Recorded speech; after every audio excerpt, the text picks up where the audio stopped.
A decisão do Tribunal de Justiça de São Paulo, que anulou o julgamento de 74 policiais militares pelo caso conhecido como Massacre do Carandiru, provocou reações de entidades de defesa dos direitos humanos. Além da anulação do júri, todos os PMs podem ser absolvidos. Para o Ministério Público de São Paulo, a decisão da 4ª Câmara Criminal do TJSP causou perplexidade. O que nós temos de fazer é aguardar, porque como essa decisão criou um precedente, vamos ter de enfrentar um novo julgamento para sustentar a tese contrária de que essa decisão realmente de absolvição por extensão é absurda, e a partir daí nós vamos recorrer ao Superior Tribunal de Justiça e ao Supremo Tribunal Federal. Entidades de direitos humanos como a Anistia Internacional e a Human Rights Watch também reagiram e demonstraram intenção de buscar, por meio de diálogo e protestos, a reversão da medida. Ontem, o Tribunal de Justiça de São Paulo anulou o julgamento que condenou à prisão 74 policiais militares acusados pelas mortes no Carandiru, na zona norte de São Paulo. O relator do processo, o desembargador Ivan Ricardo Sartori, votou também pela absolvição dos policiais que, segundo ele, agiram em legítima defesa. Em outubro de 1992, uma briga entre presos terminou em motim. A polícia foi chamada para conter a rebelião. 111 presos morreram. Os policiais militares alegaram ter reagido às agressões dos detentos, mas a promotoria contesta e aponta que a maioria foi fuzilada dentro das celas. Onde hoje funciona este parque ficava a Casa de Detenção de São Paulo. O presídio era o retrato da superlotação das cadeias brasileiras. No dia do episódio que ficou conhecido como o Massacre do Carandiru, quase 8.000 presos estavam no local, que tinha capacidade para pouco mais de 3.000 pessoas. Dos 111 mortos no massacre, 89 ainda aguardavam julgamento. O comandante responsável pela operação, Coronel Biratã Guimarães, foi condenado pela Justiça em primeira instância, mas em 2006 foi absolvido pelo Tribunal de Justiça de São Paulo.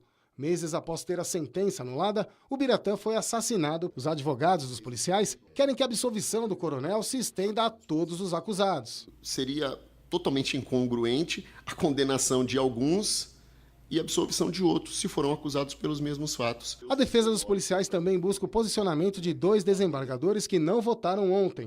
Esses votos vão definir se os policiais militares serão absolvidos definitivamente, mas ainda não há data certa para isso acontecer. A decisão ontem do desembargador foi uma decisão correta e baseado naquilo que se extraiu, para a condenação desses policiais.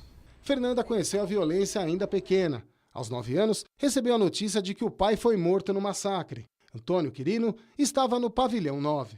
Nunca vou esquecer.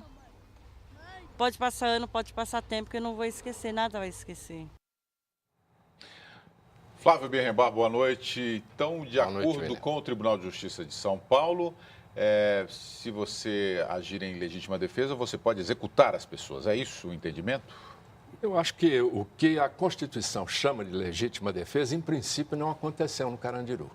Acho muito difícil explicar a legítima defesa que é sustentada nesse acórdão. Gera gravíssimos precedentes na área dos direitos humanos e contribui para a sensação de impunidade presente no Brasil. Esse crime aconteceu, se não me falha a memória, em 1992. Nós estamos em 2016, quer dizer, 24 anos se passaram e o processo foi anulado agora. Então, acho que a explicação desta legítima defesa sustentada no acórdão vai ser muito difícil. Não sei se esse acórdão será mantido. Ouvi aí a representante do Ministério Público dizendo que vai recorrer, né? Tem que recorrer, evidentemente.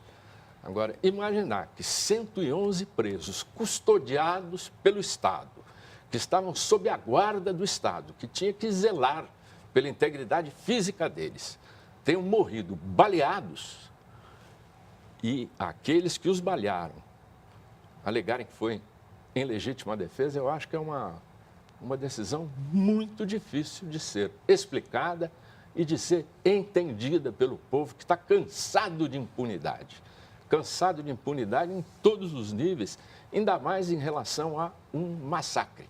Essa palavra massacre tem sido usada muito eufemisticamente. Todos os dias tem massacre aqui, massacre ali.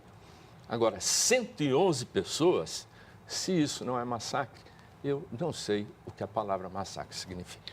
José Álvaro Moisés, vamos lá, vamos ver se você tem uma explicação plausível para essa decisão do Tribunal de Justiça.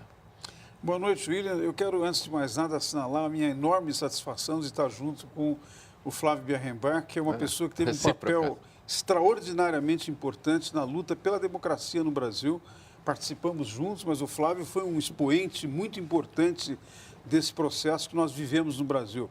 Eu não tenho explicação, William. Eu acho que, na verdade, o Flávio já apontou os pontos que são os mais sensíveis dessa questão. Dizer que 111 detentos, sob a direção do Estado, sob a coordenação do Estado, estivessem oferecendo risco de vida para os policiais armados, que entraram armados até os dentes no Carandiru naquele dia, 24 anos atrás, é uma tese esdrúxula, extremamente difícil de sustentar. Agora, eu vejo uma consequência muito grave disso, William, porque esse é um processo que dura muitos anos, já houve vários em instâncias anteriores, não é, sobre o julgamento de júri, com a participação do júri popular, decisões que condenaram os participantes do massacre, e agora essa decisão em nível do Tribunal de Justiça. Eu penso que tem uma consequência que é das pessoas ficarem em dúvida, perplexas, para entender o funcionamento da justiça no Brasil, para entender a lógica dessa decisão.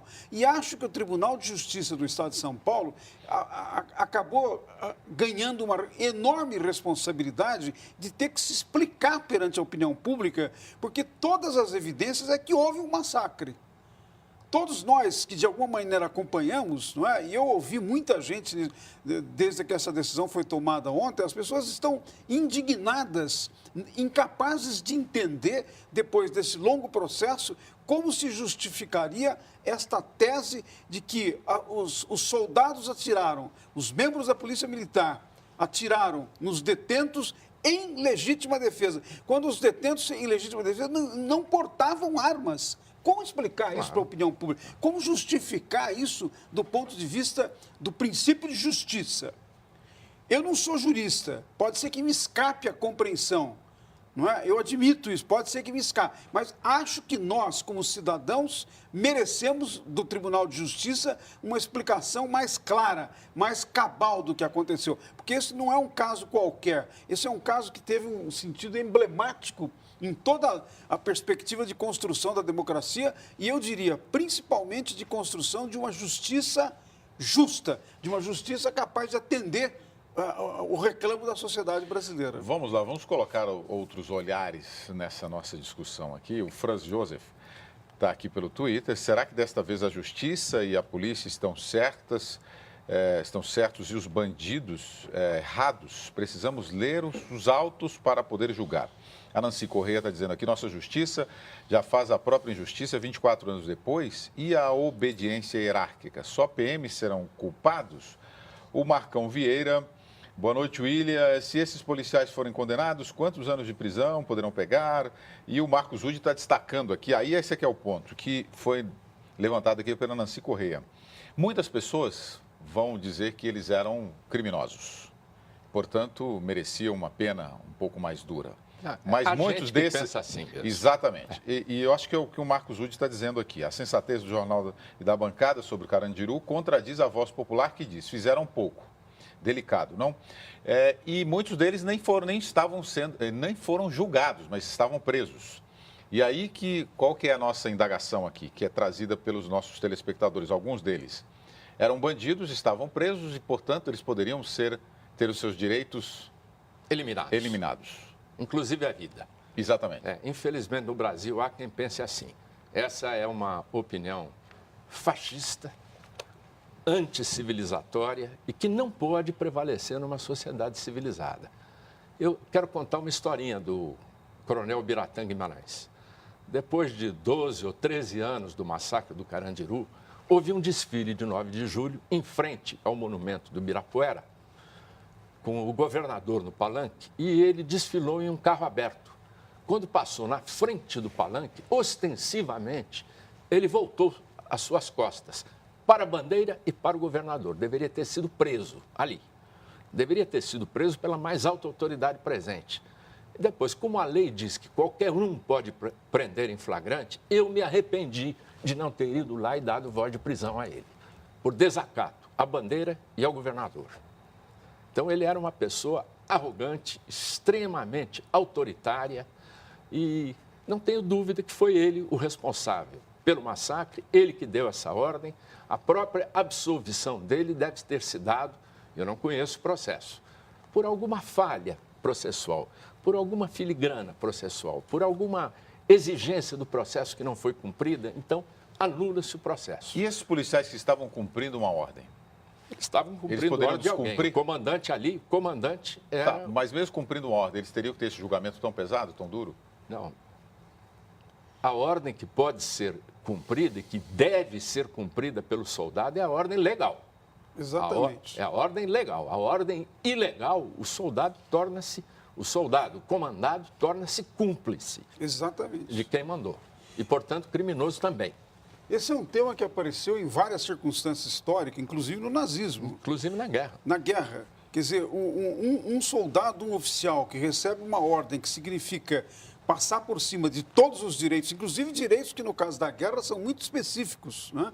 Ou numa situação como essa, William, que é uma situação extremamente delicada, ainda que um oficial desse uma ordem, um soldado não é obrigado a aceitar matar outras pessoas simplesmente para cumprir ordem. Esse é um argumento que não faz o menor sentido do ponto de vista de uma palavra que o Flávio usou, da civilização, da nossa civilização. Nós não queremos construir no Brasil uma sociedade completamente incivilizada, em que qualquer elemento de violência, de força, prevalece sobre princípios legais, constitucionais e de direitos.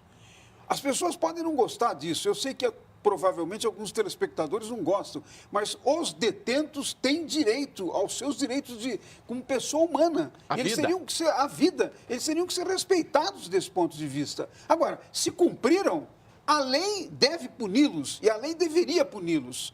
Ocorre que uma coisa não justifica a outra. Que não tivessem sido punidos, se fosse o caso, não justifica por nada que tivessem retirado as suas vidas.